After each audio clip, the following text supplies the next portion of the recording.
speaking of school districts in trouble, Chester-Upland. This is a school district that has come under state control in the past over its financial difficulties. Once again, now they are saying they are on the brink of bankruptcy. They're asking for almost $19 million in advance funding, money that's going to eventually be coming to them.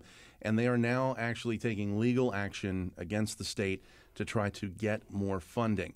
The district says it won't make its payroll this week. Teachers and staff say that they're going to continue to work as long as they can, even if there's no paycheck. I don't ever remember a situation quite like that. Maybe it's happened, but it's not in my memory. What happens when a school district can't pay its most basic bills? Well, first off, let me thank the teachers for being willing to do that. They should be commended for that, to try and work through this process. Unfortunately, the history of the school district in their spending of monies and their fiscal control is abysmal, absolutely abysmal. They can't find money. They haven't paid their bills. They've been given a great deal of money. Now, there are complicating factors. I think over 40% of the students in the district go to charter schools, and the charter schools are paid first before everybody else. Yes, we have had state control before. It may or may not have been effective at one point in time, but what is clear is that over the course of the last 15, 20 years, this is a school district that spends beyond its means. And in fact, they have been taking money. They took money from this year's budget, asked the state to advance it for last year's budget. Mm-hmm. The same thing is happening again, and this is all catching up to them. I'll be sitting down with Senator Pledgy. I know members of the delegation coming out of Chester County want to sit down with me. If we can fit it into the schedule, we'll sit down with him, but I want to sit down with him. There's differences of opinion as to whether we can declare the school district a distressed school district at this point in time. Again. Yeah. And at this point in time, my legal counsel said it doesn't fit that category. Legislature may want to expand the number of categories for us to do that.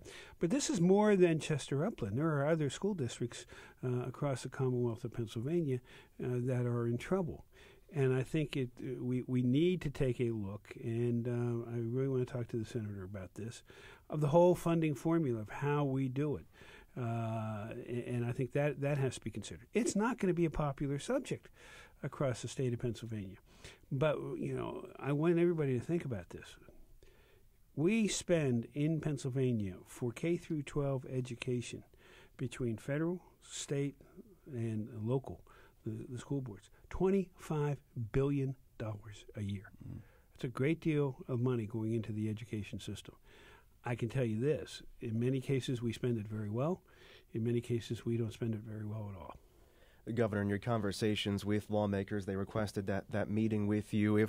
If having a distress status may or may not be on the table, what other options are out there? And if we have a school district that through state boards and local boards has not been able to manage its situation and have a competitive school out there, does there come a time when shutting the doors is a viable option? Well, it's happened. Duquesne School District did it. They closed their high school. They still have the K through 6, but the students in the rest of it, and this is out in Allegheny County, went to surrounding school districts. So it has happened in the past. I don't want to get into what we are or aren't going to do because, it's a little premature. I don't know when this is going to run, and I like to have the conversation with the members of the legislature first.